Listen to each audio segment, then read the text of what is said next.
Bueno, se oye, ¿verdad? Sí. Sí, vale. Bueno, pues muchas gracias al Círculo por permitirme también moderar esta magnífica mesa de dirección médica. Y bueno, yo entre algunas de las cosas que he hecho en mi vida, una de ellas ha sido ser director médico. Luego también fui director gerente, como los de antes. Pero bueno, sí que es verdad que la dirección médica es curiosa, ¿no? Es un elemento muy curioso e imprescindible, imprescindible dentro de lo que es un hospital. Para los que me conocéis más, yo vivo entre Madrid y Alicante, ¿no? Y entonces en Alicante hay una cosa en el puerto, con frecuencia llegan una cosa que se llaman transatlánticos, ¿no? Entonces los transatlánticos son como, a mí me parecen hospitales, ¿no? Porque son espacios donde hay 500 o 600 camas, ¿no? Y que además se meten por el Mediterráneo, ¿no? Y van surcando todo el Mediterráneo, esos transatlánticos, y cualquier elemento que surja durante el recorrido de este transatlántico, pues está incluido dentro de las funciones que tiene ese transatlántico para desarrollar su actividad. Entonces el transatlántico es un elemento que necesita de todo lo que llamamos servicios generales, ¿no? Necesita de todo, pues mecánicos, alguien que dé de comer, alguien que elimine los residuos, alguien que haga las camas por las mañanas, ¿no? Dentro de las habitaciones, alguien que si ocurre cualquier acontecimiento dentro del viaje sepa resolverlo, porque van a ir en medio del Mediterráneo, van a ir autónomos, van a ser autónomos por ahí y tal. Eso es lo que nosotros llamamos en los hospitales la bata gris. El transatlántico, todo lo que hace un transatlántico estaría incluido en lo que llamamos la bata gris. Pero fijaros que todos los que entran en ese transatlántico, todos los visitantes de ese transatlántico, los viajantes, ¿no? Tuvieran algo que resolver de su cuerpo, ¿no? Y al final del recorrido, pues todos deben de haber superado, digamos, la actividad. Esa es la verdadera actividad, el verdadero core del transatlántico de la sanidad. Es un transatlántico, pero que tiene un core, y el core es la salud, ¿no? Preservar la salud de los pacientes que ingresan dentro del hospital, ¿no? Entonces, realmente es una cosa muy curiosa. El gerente, que es el capitán del barco, tiene que estar pendiente de que ese transatlántico se mueva a lo largo del Mediterráneo y no se hunda. De vez en cuando algún gerente o algún capitán de un barco hace que el barco se hunda. Acordaros el barco que se hundió en Italia hace unos años, ¿no? Bueno, pues eso puede suceder, pero también es verdad que se le va a medir por los resultados que tenga en el segundo aspecto, que son los 1000 personas que hay dentro, que deben de haber comido bien, que deben de haber dormido bien, pero que deben de haber curado su enfermedad. Fijaros si es compleja la organización sanitaria. Y ese es el poder gerencial, el liderazgo gerencial, el que tiene que estar pendiente de todo y el que tiene que estar pendiente del core, que es el director médico, ¿no? Y entonces esto está muchas veces enfrentado, ¿no? Y esto es lo que llamamos gobernanza. La gobernanza de la asistencial, la gobernanza de operativa de lo que realmente lleva cada uno de estos transatlánticos, que es cada uno de los centros sanitarios o cada uno de los hospitales del Estado español, ¿no? Entonces, aquí tenemos 3 personas que desempeñan esta labor, ¿no? La labor de conocimiento del funcionamiento del core de sus centros, ¿no? Tenemos a Dulce Ramírez, espérate a ver si tengo aquí mi chuletita, que la tengo por aquí. Dulce Ramírez, que bueno, actualmente es vicepresidenta de SEDISA, entre otras cosas, ¿no? Pero ella es la directora médica del Hospital Universitario Infanta Cristina de Madrid y ha desempeñado otros puestos directivos también en la otra infanta, en la Infanta Leonor, ¿no? En el Infanta Leonor y en la Infanta Cristina, ¿no? Te has movido siempre con infantas, ¿no? Sí, voy de infanta en infanta y tiro porque me encanta. Bien, Dulce, bueno, Cristóbal Belda, que lo tenemos también aquí, que ha tenido muchísimos, bueno, también sería muy largo hablar del currículum de Cristóbal, pero ha sido director de la Escuela Nacional de Sanidad, presidente del Instituto Carlos III, del CENIO, de la Red Ciber de España. Yo le conocí en la Fundación de Hospitales de Madrid de Oncología, porque es donde desarrolló inicialmente su actividad, y actualmente es el director médico de los Hospitales HM de Madrid. Bueno, hospitales de Madrid y no de Madrid, pero se llaman Hospitales HM, Hospitales de Madrid. Vale, ese es Cristóbal. Y luego Diego, que es el más joven, como también, y que podemos decir, bueno, Diego está en un puesto que yo estuve en su día, director médico del Hospital General de Alicante. Es un hospital de terciario, de primer nivel, y él es médico de familia y desempeña ese puesto. Antes fue director de atención primaria de ese mismo departamento sanitario, son gerencias integradas, y actualmente es el que dirige la dirección médica del hospital. Y yo a los tres os voy a hacer las preguntas, pero podéis responder el que considere que debe responder, y si no, yo iré también haciendo preguntas, remarcar alguna pregunta. La primera que yo quiero os preguntar es el papel que juega o que debe de jugar la dirección médica con ese liderazgo, digamos, asistencial, frente al liderazgo gestional, del que antes nos han hablado muy bien, de los problemas pobrecillos gerentes, ¿no? Pero pobrecillos directores médicos que están además en medio. Están en medio porque tienen que responder a las mismas estructuras de la organización, pero también tienen por debajo a... Luego hablaremos de qué pasa si no hay una buena dirección médica con los servicios clínicos, ¿no? Pero, ¿cómo os sentís con esa estructura? Con la estructura de director-gerente, por debajo 3 direcciones y por debajo las subdirecciones correspondientes y tal. ¿Cómo os encontráis con ese esquema? Dulce, empieza tú. En primer lugar, gracias Luis, gracias Ángel, gracias al Círculo de Sanidad por la oportunidad que nos dais de compartir nuestras opiniones, nuestras decisiones, ¿no?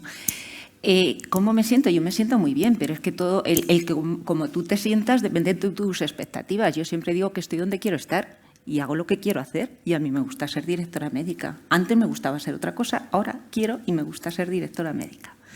Y te doy las gracias porque yo creo que has dado la clave, no con el transatlántico, pero sí con el papel del director médico desde el core, desde el corazón.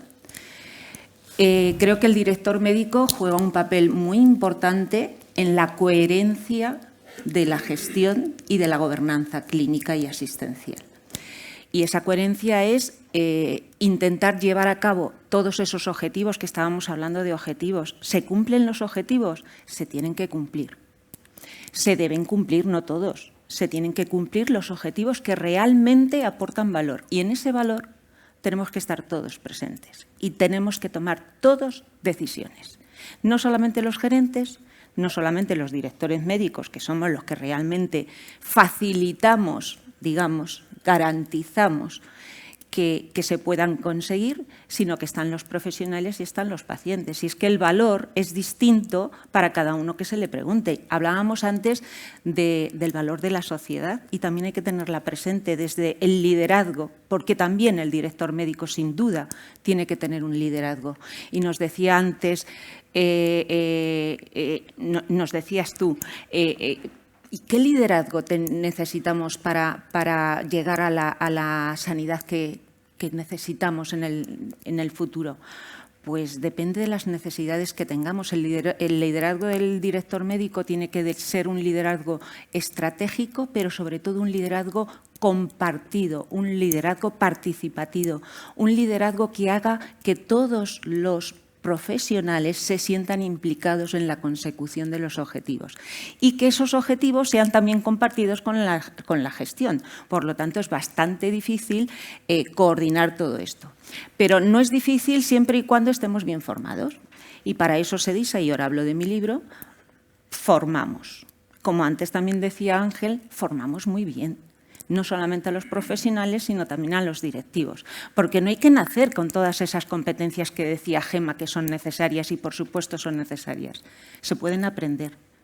Y, por supuesto, SEDISA da las claves, da las herramientas para poder aprender todas esas competencias, que las han descrito muy bien los gerentes y que dentro del director médico no son muy diferentes, salvo en el tema de la gestión de personas, en el tema del liderazgo compartido, de hacer que todos participen, de gestionar equipos, de gestionar el conflicto, de saber llevar ese conflicto a un resultado y a una oportunidad. De mí se ríen muchos los jefes de servicio, ahora ya no tanto, sí cuando empecé con ellos, porque decía, tengo un problema, digo, es mentira, tú lo que tienes es una oportunidad. estamos con las oportunidades? Pues no. A ver, ¿cómo transformas tú este problema en una oportunidad? Digo, yo no. Lo tenemos que transformar entre todos. Venga, cuéntamelo, a ver cómo lo hacemos. Y ese es el espíritu. Ese es el liderazgo que hay que tener desde la dirección médica. Y SEDISA forma para que sepamos hacerlo de esa manera. Con el DPC, que no lo había mencionado. Y hay distintos perfiles. Uno de ellos es el del director médico. Tú puedes entrar ahora en la app de SEDISA, ver qué competencias tienes como director médico, autoevaluarte y ver dónde tienes tu gap de mejora. Y con eso tienes un mentoring, lo decía también Gemma. Alguien con experiencia que te dirige a conseguir eso que te falta para tener esa competencia. Formación en competencias. Formación en competencias con mentoría. Cristóbal. No, te toca por veteranía, es el siguiente. Cristóbal, antes de que Becas, me gustaría que hagas el matiz, porque claro, tú vienes o estás actualmente en el sector privado. Bien, has estado en el sector público, pero estás en el sector privado, ¿no? Entonces, ¿alguna peculiaridad sobre esto de que estamos diciendo, del liderazgo gerencial frente al liderazgo médico? En los centros, en este caso en los centros de hospitales, HM, por ejemplo, que tú diriges como médico, ¿qué relación tienes con los objetivos reales de la organización, que en este caso son empresariales, ¿no? Bueno, buenas tardes. Muchas gracias al Círculo de la Sanidad y a Luis por invitarme. Efectivamente, hay distintos modelos y muchos de los que estáis aquí conocéis todos los modelos que hay. Yo al final he dedicado una buena parte de mi vida a la sanidad pública. Todavía conservo mi plaza de oncólogo en La Paz. Y claro, la transición por el Instituto de Salud Carlos III, pues yo creo que marca a cualquiera, ¿no? Cuando vuelves al sector privado, en una compañía como es HM Hospitales, claro, identificas ciertos parecidos, como es normal, y también ciertas diferencias. Y en HM Hospitales, claro, en un hospital no hay gerente. Es más, es que no hay gerente en ningún hospital. Quien manda en el hospital es el director médico. Y ahí se acaba la película. No hay mucho más. Es muy sencillo. Tan sencillo como que nuestros financieros, que además son muy buenos, nuestros financieros lo que tienen es que conseguir transformar la excelencia clínica en una estructura presupuestaria equilibrada. Y este es el camino que nuestra compañía se ha seguido. También es cierto que para nosotros era relativamente fácil por un motivo, porque no había un fondo de inversión detrás. Entonces, cuando no existe un fondo de inversión detrás y los que son los propietarios son médicos coparticipados con algunos de los médicos históricos dentro de la compañía, pues realmente tú no tienes que devolver un doble dígito de rentabilidad anual.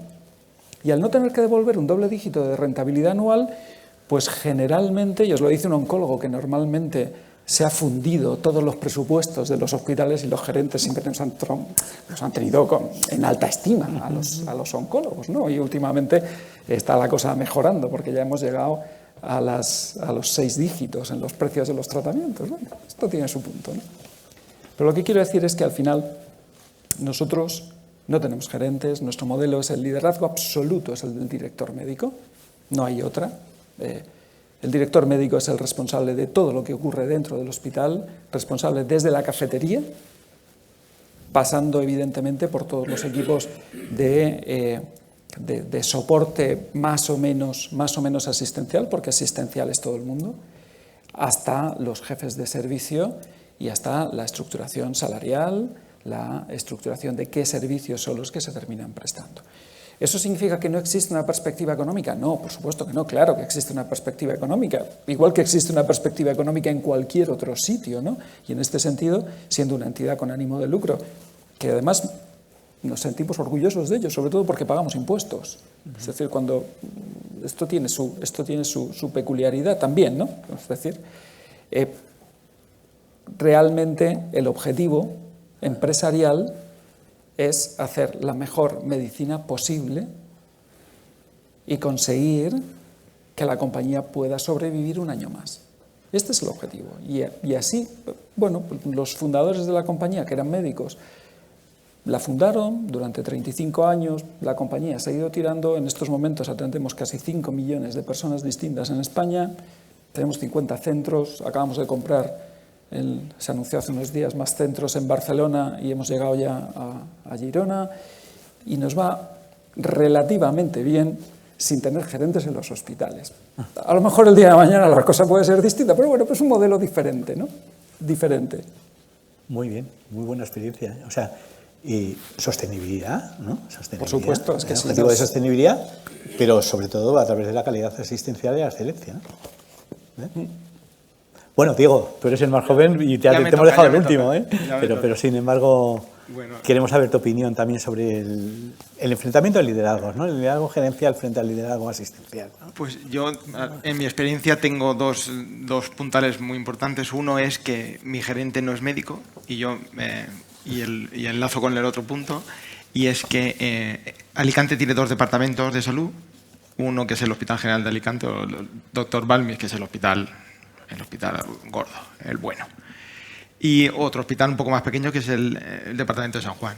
Yo soy médico de familia y yo me crié en el departamento de San Juan, siempre pensando que el Hospital General de Alicante era el pijo, el bueno, el que tenía los recursos de verdad, el gordo. Y bueno, pues soy médico de familia, he hecho prácticamente todo lo que se puede hacer en medicina de familia, trabajo en urgencias y fui pues coordinador de centro de salud, coordinador de un PAG, adjunto a atención primaria, y el gerente Paco Soriano, que es el que me rescató, no sé muy bien cómo, me encontré por ahí, me dijo, vente conmigo de director de atención primaria Alicante. Yo ya tuve un cambio, porque ya me iba al departamento pijo, al gordo. Y a los 4 o 5 meses me dijo, te veo bien, vente conmigo al hospital. Entonces he tenido doble salto mortal, que es, yo no había trabajado en el hospital salvo en mi relación atención primaria hospitalaria, que es, bueno, pues servicios médicos a lo mejor sí, pero servicios quirúrgicos no. Me voy al hospital grande donde pienso que voy a estar súper bien, porque allí sobra de todo, sobran profesionales, sobra dinero, sobra de todo. Y unos jefes de servicio que no saben muy bien de dónde salgo ni a dónde voy. Entonces, pues me obligó a ir muy despacio, claro. A preguntar mucho. Llegué con 2 subdirectores que se jubilan uno en junio y otro en octubre, así que tuve que aprender mucho de ellos y la verdad es que se esforzaron mucho en formarme, pero tuve que ir despacito, por eso la cogobernanza fue obligada. Yo me tuve que juntar con todos los jefes de servicio varias veces, intentaron engañarme todo lo que pudieron y más, pero a base de preguntar y preguntar a otro, se dieron cuenta de que algo sabía, aunque no supiera operar dentro del quirófano, algo de gestión y algo de procesos sí que sabía porque tenía algo de formación. Y luego es que Paco no es médico. Entonces, Paco es el mejor gerente que se puede tener en el mundo mundial porque es apoyo 100%, pero me dice, eso es tuyo. Ya, pero Paco, eso es mío, pero tú eres el gerente. Y dice, no, pero tú eres el director médico. Entonces, lo que tú decidas está bien. Y entonces, pues hay que preguntar mucho, hay que pensarlo mucho, hay que mirar muchos datos y son muchas horas de pelear con los jefes de servicio y conmigo mismo para poder presentarle a Paco una alternativa que él ya sabía antes de que yo se la presentara cuál iba a ser, sabía si me la iba a decir o no, pero la sensación que yo tengo en el hospital y la sigo teniendo ahora que ya estoy un poquito más rodado, es que él me deja hacer. Con tutorización, en la sombra, sin que yo lo sepa, pero él me deja hacer. Entonces, es la relación ideal porque los jefes lo ven. Los jefes saben que vienen a hablar conmigo, me intentan engañar los primeros 5 minutos, ya les he pillado, ya les digo que no, o ¿para qué sirve esto? ¿Por qué vamos a hacer esto? Y casi siempre acabo lo mismo y digo, ¿qué le vamos a decir a Paco? Venga, vamos a pensar tú y yo qué es lo que le decimos a Paco, por qué vamos a cambiar el quirófano para hacer qué, o para qué vamos a cambiar este proceso para hacer qué. Y ellos ven que si lo formulamos bien entre los dos, lo trabajamos bien entre los dos, tenemos objetivos concretos, el cómo lo van a hacer ellos, porque yo en la mayoría de los procesos, en el cómo, ni lo sé, ni aunque tuviera el afán de protagonismo de querer saber, me podría meter. Pero en el qué queremos, o el para qué lo queremos, el valor que queremos añadir con las cosas que queremos hacer, eso sí, a veces imponer no, pero sí que les dirijo yo. Y entre lo que queremos hacer y el cómo es algo que presentamos a la gerencia para que nos eche la mano para conseguirlo. Pues eso es un poco mi experiencia en Alicante. Sí, bueno, yo recuerdo cuando en un hospital que me nombraron gerente, que hablé con un jefe de servicio y me dijo, mira, cuando nombran un gerente en el hospital, nosotros hacemos como los toreros en las plazas de toro. Sale el toro, vemos de qué lado deriva. Lo primero que vemos es si se va hacia la derecha o se va hacia la izquierda. Lo segundo que vemos es si alguno de los pitones está un poquito afeitado. Lo tercero que vemos es si realmente podemos dar pases de pecho con él, porque realmente el toro es peligroso, ¿no? Si ve bien, si percibe bien dónde está el torero, etcétera, y luego al final ya, dependiendo de cómo sea el gerente, pues nosotros ya sabemos cómo le tenemos que torear. Eso me lo dijo uno que luego se hizo amigo mío, curiosamente.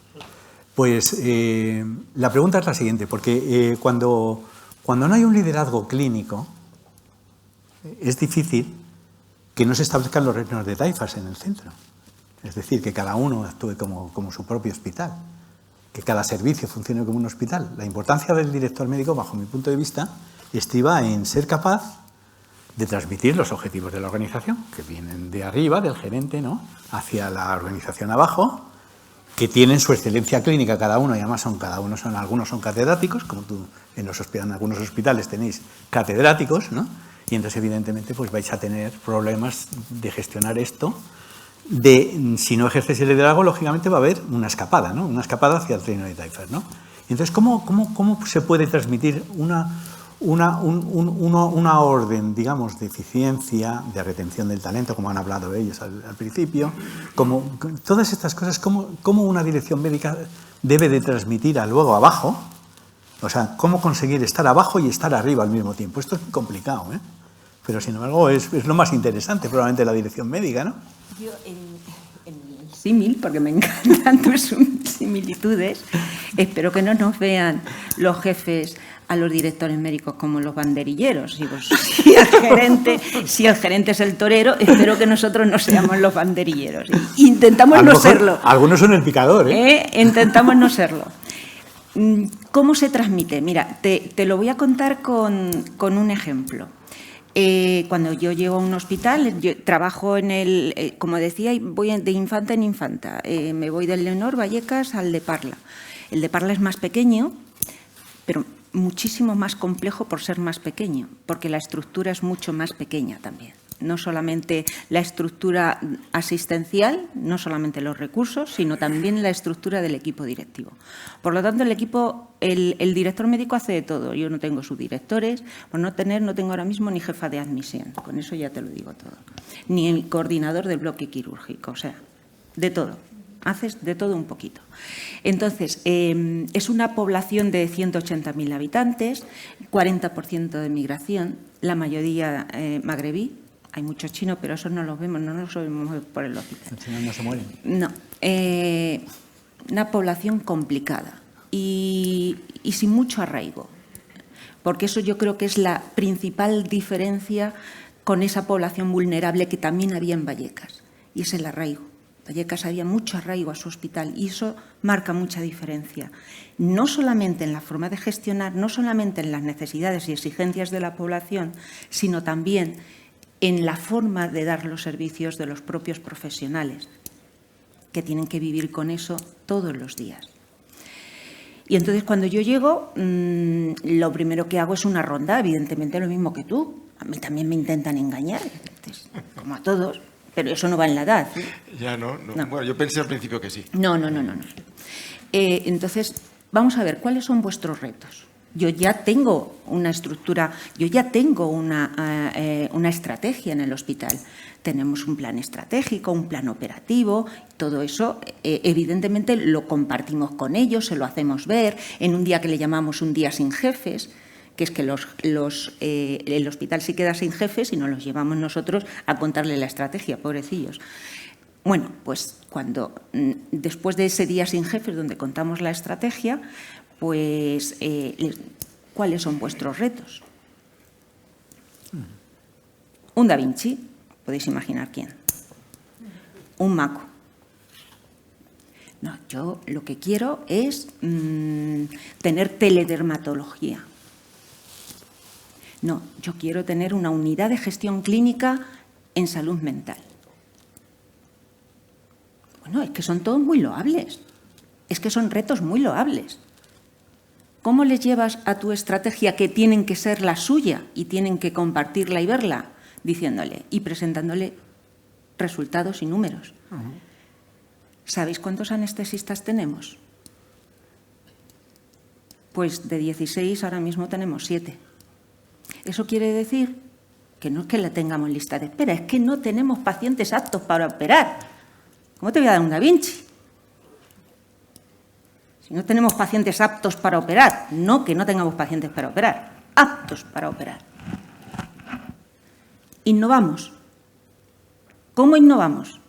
Venga, proponer proyectos de innovación. Le llamamos proyectos Impulsa, porque todos participan en cómo priorizamos cada año los proyectos de innovación.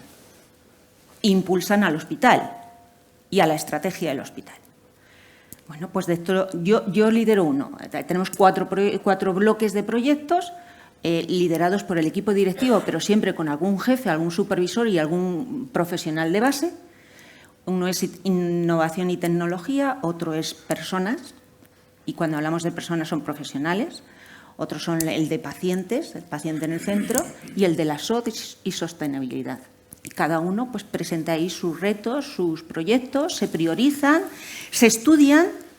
Antes de priorizarlos se estudian, se dicen ¿por qué he propuesto esto? Bueno, pues dentro de esos proyectos de innovación, imagínate, y ya para hacer que el paciente no venga al hospital, de hospitalización a domicilio, monitorización todos muy loables.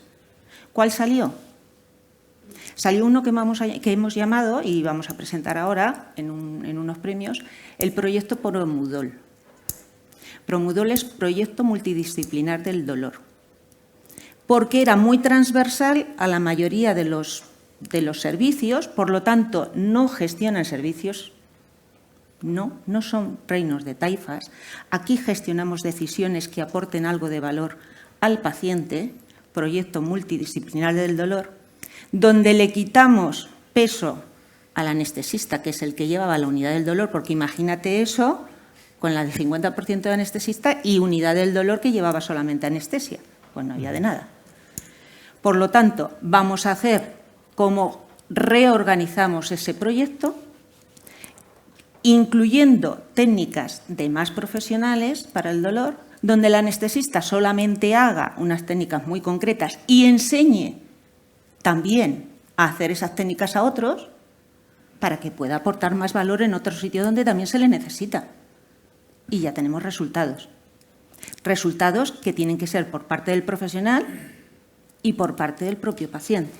Y eso fue lo que se priorizó en el grupo de innovación y tecnología. Y eso es lo que estamos desarrollando. Diego. Me ha gustado eso, de la unidad del dolor. Luego te lo multidisciplinar, y luego me lo cuentas. Luego te lo cuentas. Para no depender de anestesistas. Bueno, yo les doy el coñazo mucho. Yo no sé si ellos estaban acostumbrados a tanto coñazo, ¿no? Me imagino que habría épocas y épocas. Yo les doy mucho coñazo. Yo los cito, me acerco, voy a sus servicios, cosa que me ha costado mucho. Me ha costado mucho ir a los servicios a hablar con los médicos en su sesión clínica. Me ha costado un montón. No quieren. Y yo voy a los servicios, no sé, es la forma que tengo. Voy a los servicios y hablo con los adjuntos, con ellos en sesión. Les cito, les mando correo electrónico. Hacemos una reunión cada 15 días o 30 días, separo servicios médicos y servicios quirúrgicos, porque el bloque quirúrgico es complejo, como para mezclarlos todos juntos. Y hay todos juntos en una misma sala, no, demasiado gallo en muchas salas. Entonces los voy separando. Y con las subdirecciones médicas lo mismo. Tengo una subdirección médica bastante clásica, una de servicios médicos y otra de servicios quirúrgicos, y lo mismo. Y estamos ahí. Intento estar presente. Yo y mis subdirectoras, y con atención primaria también. Las dos subdirectoras que tengan son médicas de atención primaria, con lo cual con la directora de atención primaria pues hacemos un buen bloque y vamos muy en comandita a por ellos, a darles el coñazo para... Yo sé que tú quieres el segundo Da Vinci y van por el segundo Da Vinci y estamos con huelga de anestesistas, con lo cual también digo, ¿para qué? Bueno, y también tienen un montón de ideas tecnológicas, pero tenemos que aterrizar un poco las necesidades del hospital. En el hospital está previsto la edificación de un edificio anexo al lado, donde estaba la antigua cafetería de 10 plantas. Ahí va a haber un edificio de CMA con hospital de día para los próximos 5 o 6 años. Eso nos va a arreglar mucho, tanto en personal como en infraestructura. Y la forma que tengo de tenerse un poco enganchados es, pero tenemos que llegar a esos 5 o 6 años. O sea, algo tenemos que hacer en estos 5 o 6 años para que no nos lo encontremos de repente fabricado y hecho y estemos sin haber crecido nada. Entonces, con ese señor, iba a decir, con esa promesa, con eso que es real, estamos empezando a trabajar en procesos que empezamos a elegir entre ellos. Venga, vamos con las consultas de preanestesia. Vamos, cómo podemos mejorar la programación de tu servicio. Cómo podemos mejorar las consultas externas, el hospital de día. Y pensando también en cómo va a ser nuestro edificio, o cómo va a ser nuestro servicio o el hospital en los próximos 5 o 6 años, cuando tengamos ese pedazo de edificio todo para nosotros, con un montón de personal y con un montón de infraestructura. Y así los voy enganchando un poquito a poquito. Y luego, si más adelante, hay que hablar de las ASIS también, que eso nos ha dado también una visión más global que nos ha sacado un poco del hospital. Pero si no, monopolizo. ¿Y en tus hospitales? Claro, nosotros, al final, en un país con una tradición tan profunda de la sanidad pública y con una sanidad pública universal y tremendamente potente y competitiva, claro, nosotros al final necesitamos 2 grandes elementos para poder convencer a nuestros médicos, ¿no? El primero es convencerles de que pueden conseguir un desarrollo profesional pleno dentro de una estructura privada, algo que en España no ha sido habitual. Esto yo creo que sería raro. Podríamos nombrar un centro, 2 centros, como muchos, en los cuales alguien se pueda desarrollar plenamente. Y en ese sentido, nosotros, para que nuestros compañeros estén plenamente convencidos de que se pueden desarrollar, hay que dar herramientas. Entonces, esto hace que, aparte de la asistencia, y una parte de la asistencia que comentaré como segundo elemento que viene después, hay un elemento muy marcado, que es la docencia. Es decir, nosotros lo que hemos hecho ha sido incorporar universidades. Y cuando digo incorporar universidades, es entrar en el 51% de la universidad. Es decir, crear facultades de medicina desde los hospitales, que es volver a un modelo que era el modelo clásico que ha existido siempre. Y esa es una de las fortalezas con las cuales intentamos convencer a nuestros compañeros. Es decir, no son facultades de medicina que lo que hacen es que conciertan la docencia práctica dentro de los hospitales, donde, pues desde un sistema público o desde un grupo de hospitales privados se les presta para esto, sino que realmente la Facultad de Medicina está configurada desde el hospital. Es el hospital el que lidera la Facultad de Medicina y no al contrario, que es otro modelo perfectamente respetable, por supuesto, es el modelo clásico, pero que en este sentido es nuestra forma de conseguir que nuestros compañeros estén convencidos de que, bueno, que se pueden desarrollar plenamente, no solamente asistencialmente, sino en la carrera docente, como tantísimos médicos, pues a lo largo de nuestra vida hemos podido tener. Y después una potente infraestructura de investigación. Una potente infraestructura de investigación vinculada, por un lado, a los ensayos clínicos, en el cual, además de decir, pues puedes hacer ensayos clínicos, pues lo que haces es que le dotas una infraestructura con decenas de data manager, study coordinator, etcétera, etcétera, que al fin y al cabo permite que el médico vea pacientes, pero que luego tengas esa infraestructura. Eso que en muchísimos hospitales, grandes hospitales públicos, ya existe, el incorporarlo dentro de una infraestructura privada, tiene el objetivo de poder convencer con hechos y con realidades a nuestros compañeros de que realmente se pueden desarrollar plenamente en un modelo en el que nuestro planteamiento es que tu hospital es aquel sitio en el que tú estás a las 8 de la mañana. Ese es tu hospital. Luego, a las 5 de la tarde, pues te puedes ir a otro sitio, pues eso, a lo que decimos nosotros, a los langostinos. Pero es que a nosotros lo que nos interesa es que nuestros profesionales lleguen a las 8 de la mañana. ¿Por qué? Pues porque preferimos que nuestros activos, y permítanme utilizar alguna denominación financiera, nuestras unidades generadoras de efectivo, pues estén a las 8 de la mañana.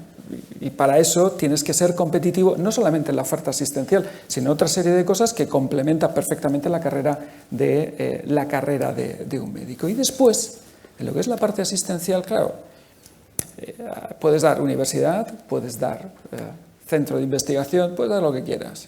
Pues como no des proyecto asistencial, el recorrido se queda corto. Al fin y al cabo, es decir, somos médicos. O sea, lo que nos gusta es ver pacientes, lo que nos gusta es utilizar cacharritos, lo que nos gusta es... Y entonces yo descubrí en el sector privado que hay una cosa que se llama CAPEX de expansión.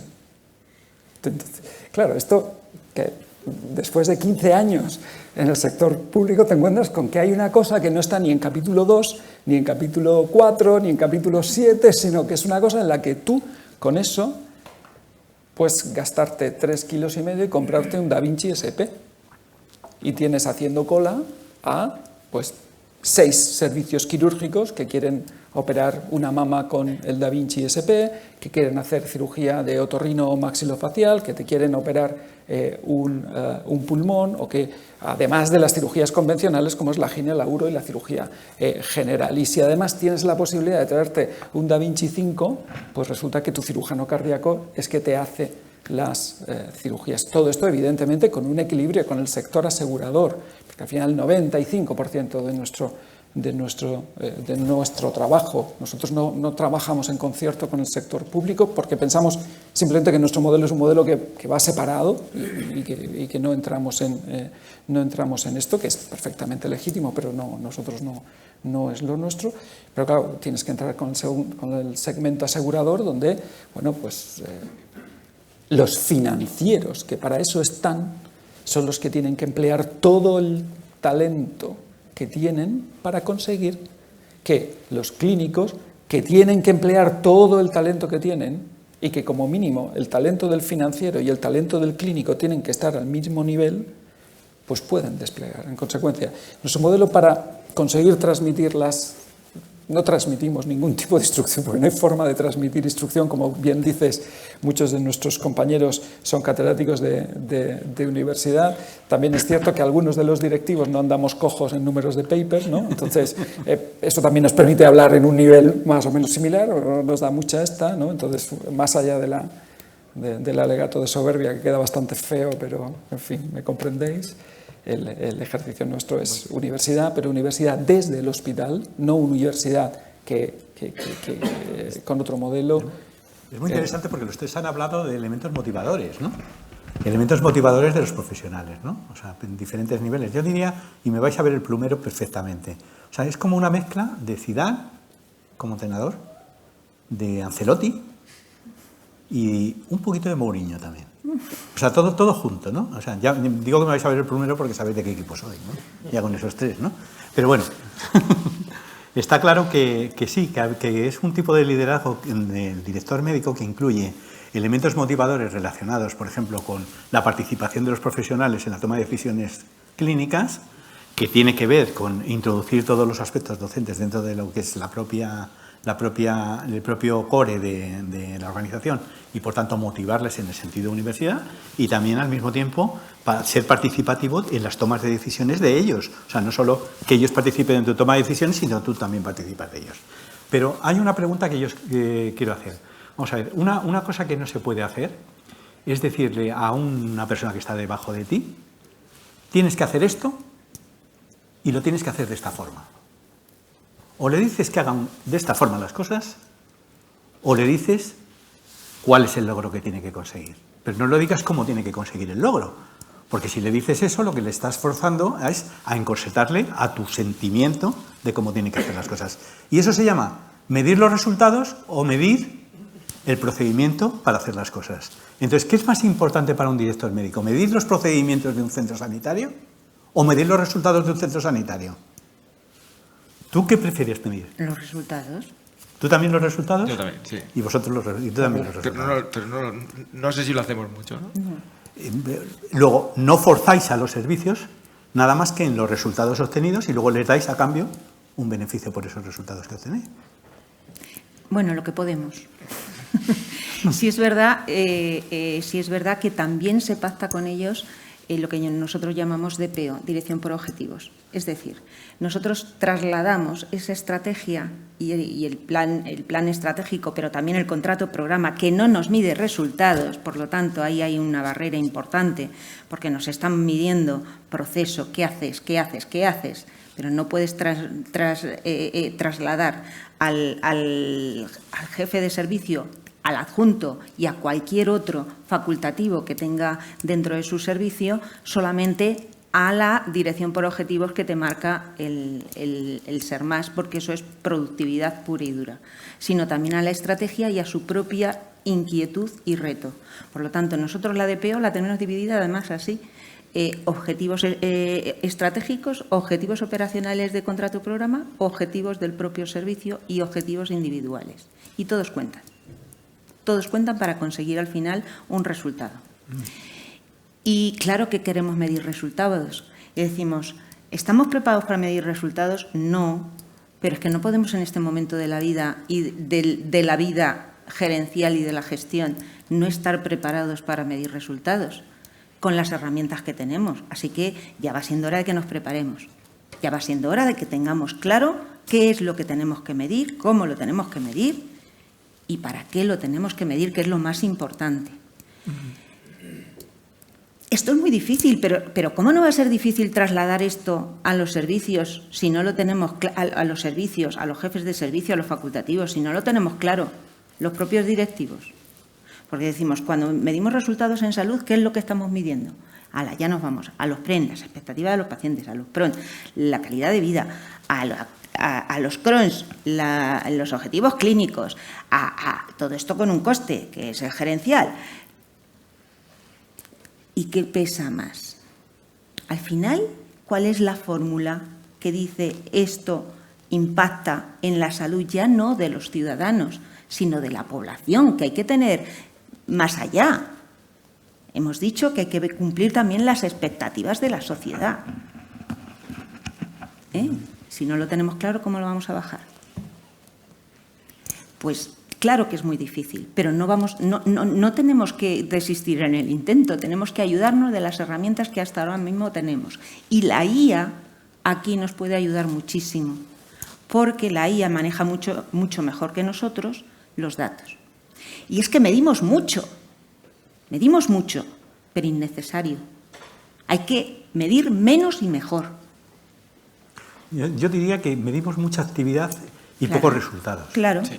O sea, medimos mucha actividad. O sea, claro. medimos cuántas intervenciones quirúrgicas hay por parte quirúrgico, claro. cuántos pacientes opera el servicio de ginecología, pero no valoramos los resultados de si realmente la población asignada o la población usuaria del sistema está lo suficientemente convencida de que esos resultados son los adecuados que debieran de esperar, ¿no?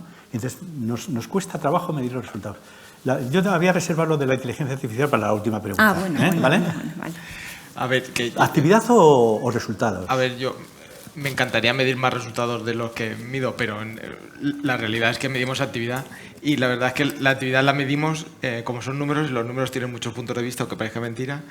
Unos mismos números, los jefes de servicio me los plantean de una forma, yo se los planteo a ellos de otra. Cuando hablo con mi directora general me los plantea de una forma y yo se los planteo de otra y son los mismos. Vamos con los políticos, ¿no? Le Pero damos vamos la con los vuelta a la números. tortilla. Claro, o sea, a mí me echaron la bronca porque el año pasado, operamos mucho menos que en el 2024. Bueno, mucho menos, ¿cuánto es? Un 15% menos. Ya, pero hacemos prioridad 1, que es más larga. Sí, pero un 15% menos. Ya, pero prioridad 1. Entonces yo cuando lo traslado... Vale. Última pregunta. Vamos a empezar por Cristóbal. Cristóbal es, entre otras cosas, experto en los datos. Yo a ti te conocí como experto en los datos, casi. Entonces, la pregunta es, ¿cuál es el futuro, digamos, que puede influir en la nueva tecnología, en la inteligencia artificial y también en el control de los datos, sobre la dirección médica? O sea, no te voy a preguntar sobre la medicina, sobre lo de siempre, ¿no? Es decir, para la toma de decisiones clínicas, no. Para el futuro de la inteligencia artificial en la dirección médica. Os la voy a hacer a los tres, ¿eh? Responder corto porque nos estamos pasando ya de tiempo. Nosotros Nuestra estrategia, sobre todo, va muy orientada a la estrategia de puedo contar. Porque claro, nosotros competimos en un mundo en el que hay cosas que las tienes que llevar cuidado, ¿no? Nuestra orientación va muy dirigida a la visualización de datos. Muy dirigida a visualización de datos. Al final, todos estamos utilizando sistemas de inteligencia artificial ya dentro de nuestros análisis de datos. Los llevamos utilizando ya más de un año y medio. Los tenemos metidos de forma plena en todos sitios. Esto los estamos estrujando por arriba, por abajo. Todos nuestros profesionales están utilizando sistemas de transcripción inteligente. Es decir, todo esto está súper extendido. Esto no tiene nada nuevo. Lo que es nuevo es una herramienta que para mí es fundamental, que es la visualización de datos.